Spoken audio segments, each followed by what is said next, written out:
I sometimes get asked for my book recommendations. So here are 5 books that I think will help you to improve as a software developer.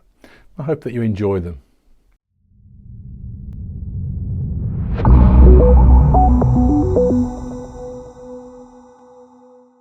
Hi, I'm Dave Farley of Continuous Delivery. Welcome to my channel. If you haven't been here before, please do hit subscribe, and if you enjoy it today, hit like as well. I'd like to begin, as usual, by thanking our sponsors, Harness, Equal Experts, Octopus and SpecFlow. They've been supporting our channel for a while, and please do support them in turn by checking out their links in the description below. I'm about to list my favourite books. Some of these are genuine greats of our discipline, so it's rather presumptuous of me to include an ad for my own book amongst them, alongside these fantastic works. Nevertheless, I'm proud of my new book, Modern Software Engineering, and the reviews so far have been great. So do check it out, and if you like it, leave a review. I didn't just want to give you my top 5 books to make you a great developer. I thought that I'd add some additional colour with some of the books that have had an influence on my career, which is not always the same things as books that will be directly useful to you, and with a few honourable mentions that you really should read. This has actually been quite a lot more difficult than I thought at first. There are so many great books that have influenced me over the years, and there are whole categories of books that I've missed here. But here are my top 5 in reverse order. At number 5, Extreme Programming Explained by Kent Beck. I'm pretty surprised, maybe astonished with myself, that this is so far down the list. This book had a huge impact on me when I read it. It introduced me to ideas that have, with hindsight, shaped my career ever since.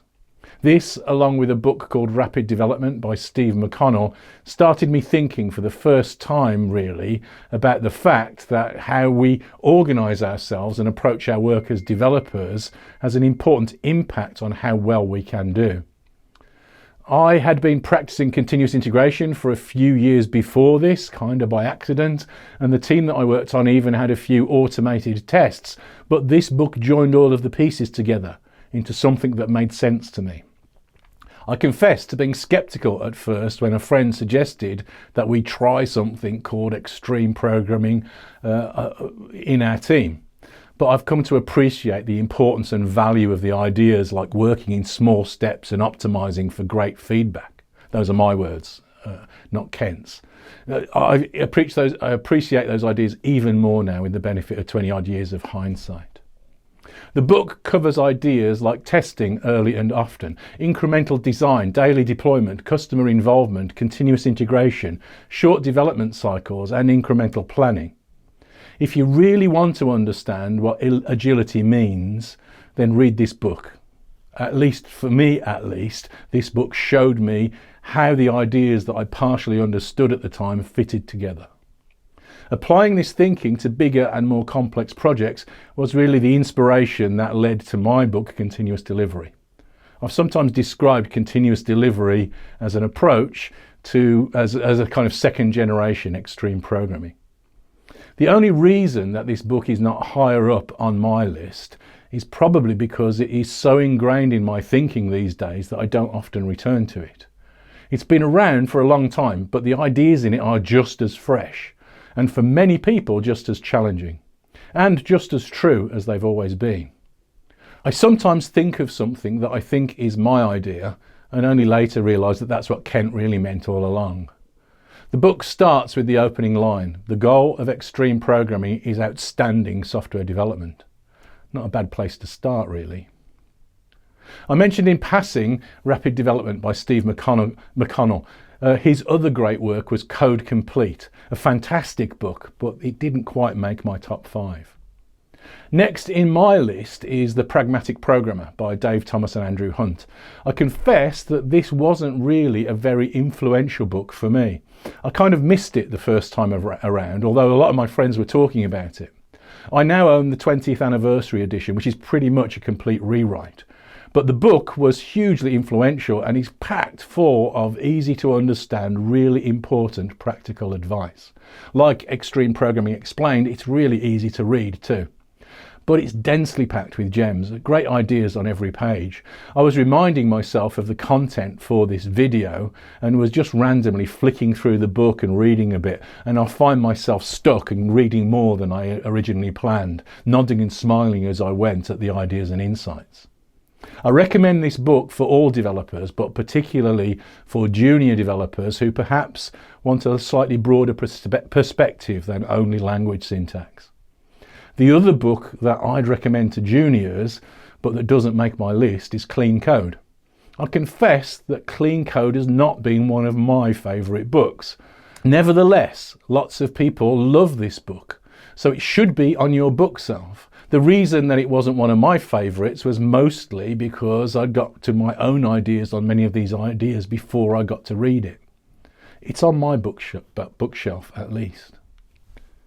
For me, a much more influential book was actually the Gang of Four book. So this places third on my list. To give it its correct title, Design Patterns by Gamma, Helm, Johnson and Vislides. For a while, this was so famous, so influential, that everyone just referred to it as the Gang of Four book. This is a more computer sciencey book than the others so far, but it introduced me and the world to software patterns. This idea has become a staple now, so pervasive that we have patterns for all sorts of things, but this was the book that introduced it to our discipline.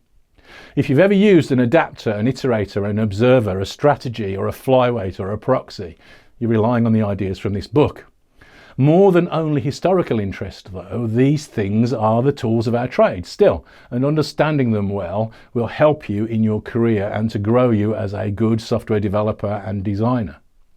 It's too simplistic, of course, to say follow these patterns and everything will be okay. Patterns don't work like that. But if you have a problem in coding, it's often true that the path has been trodden before. Someone's already seen this problem and they've come up with some answers.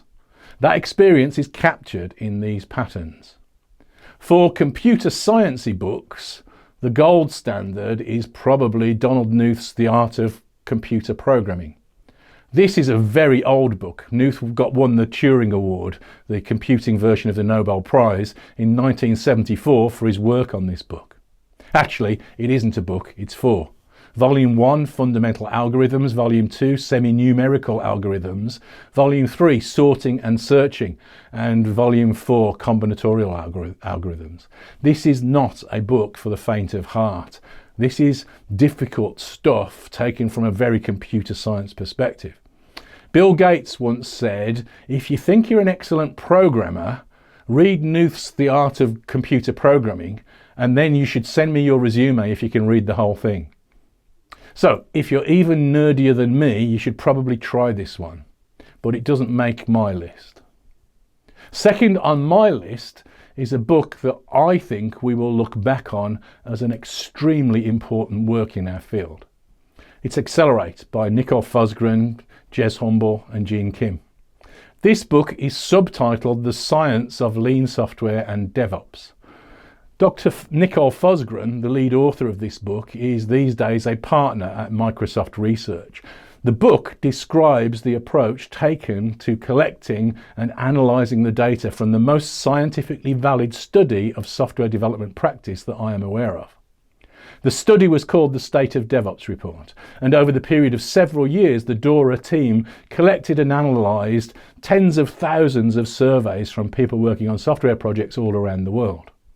Their peer-reviewed approach presents the most defensible findings about software development performance, and these findings have been somewhat remarkable. Many of the statistics that I quote on this channel come from the State of DevOps Report or the Accelerate book. They found that there is no trade-off between speed and quality. In fact, quite the reverse. They found that high-performing teams outperformed low performers by orders of magnitude for some measures. Deployment frequency, for example. They found that there is a correlation between high-performing teams based on the technical measures of performance that form the basis of their study, stability and throughput, and the financial success of the companies that employ them. The bottom line is that high-performing teams make the companies that they work for make more money. This is an important book, because it solves a problem that we had beforehand largely thought to be insoluble. How do we compare the performance of disparate software development teams? The answer, it turns out, is by taking a scientific, sociological, statistical approach and defining meaningful measurements that make sense for everyone. The authors of this book have made a substantial contribution to our field, to my mind. Stability is a measure of the quality of our work. Throughput is a measure of the efficiency with which we can produce work of that quality. These things matter, whatever the nature of the software that we produce or whatever the industry that we work in. By tracking these measures, you can test almost any idea. Does this change, whatever it is, increase the quality of our systems, or does it increase the efficiency with which we can produce things? If it makes either of these things worse, it's probably a bad idea. I think this book provides us with a means to step beyond merely guessing about what works and instead measuring it. There were lots of books that I thought about in coming up with this list. Some of them I use as tools frequently, like Gojko Adzik and David Evans' book, 50 Quick Ideas to Improve Your User Stories, which includes the best description of a list of techniques to decompose stories into smaller pieces than I've ever read. Others were completely essential tools in the early part of my career, but have become less relevant now. My copy of the Peter Norton Programmer's Guide to the IBM PC is so beaten up that the pages barely are able to stay inside the cover. And I'm fairly sure that this is the second copy that I bought because the first one fell apart through use. This was from the days before the public internet, and so it was an essential reference and in daily use. Kernighan and Ritchie on C, Stroustrup on C++ are in a similar category. Charles Petzold books on Windows programming. I cut my teeth on Windows programming from learning from Petzold's books, which was the Bible in those early days. I still own several editions as it evolved over time alongside Windows. To be honest though, all of these books have not really stood the test of time. I may value them for sentimental or nostalgic reasons, but I can't imagine anyone, unless they're doing some kind of weird retro computing stuff, using them as tools for learning for modern software development. There are other categories of books that stand up better though. We can think of Knuth, which I've already mentioned, but also things like The Mythical Man Month by Fred Brooks, published in 1972. Despite the fact that it's based on his experience of developing an operating system for a computer that you'd only find in a museum these days, it's still as true today as it was in 1972.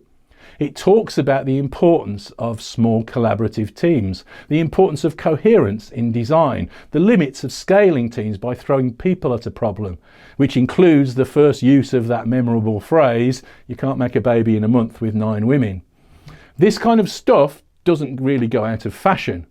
To illustrate this, my own new book, Modern Software Engineering, published a couple of weeks ago, is currently doing pretty well. It's hovering around the top of the Amazon charts for the topic of software engineering. But it's vying for first place with The Mythical Man Month, published in 1972. I think that may say something interesting about our industry. There are some deeper truths that are more durable over time. Books on specific technology are obviously limited to the time horizon of that technology.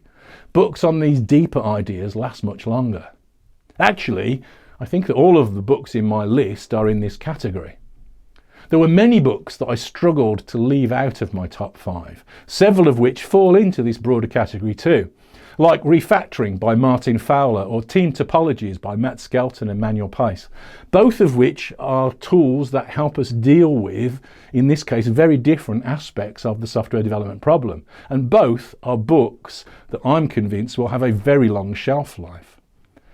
My number one pick, though, is an important book, to me at least. It's so closely mirrored how I thought about software and design that I once told the author that I wish that I'd written it. Except I wouldn't have. It's much better thought out than I could have done. It's Domain-Driven Design by Eric Evans. This is not an easy book, but it is full of great ideas. Lots of people don't read to the end and miss some really important stuff as a result. It's easy to give up. There's a lot of stuff in this book, but don't. If you really do struggle with the middle section, skip forward to the section on strategic design. You will be missing out on some really interesting ideas in the refactoring towards deeper insight section and miss some great advice, but there's real gold in the strategic design section of the book.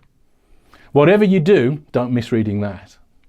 I think that Domain-Driven Design is the best book on software design. It's certainly the best that I've ever read. The ideas of bounded context and ubiquitous language inform how I approach design, and lots of the ideas described in the book have become commonplace as a way to think about things. Lots of people have heard of things like anti-corruption layers without ever having read the book, for example. I think that reading this book will make you better at software design. So that's my list, but I've one more wild card to add.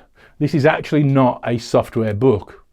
But if you're sufficiently nerdy like me and at all interested in science, then the most influential book on my thinking for a very long time has been The Beginning of Infinity by David Deutsch. This is a hard read, but it's a simply mind-expanding book on the fundamentals and philosophy of science. It's absolutely fantastic. So those are my recommendations. I suppose that it's rather obvious that as an author, these books aren't the most influential books for me. The books that most influence my career are my books. I'm very proud of Continuous Delivery as a book because it's been my pleasure to see the ideas in it help people over the years.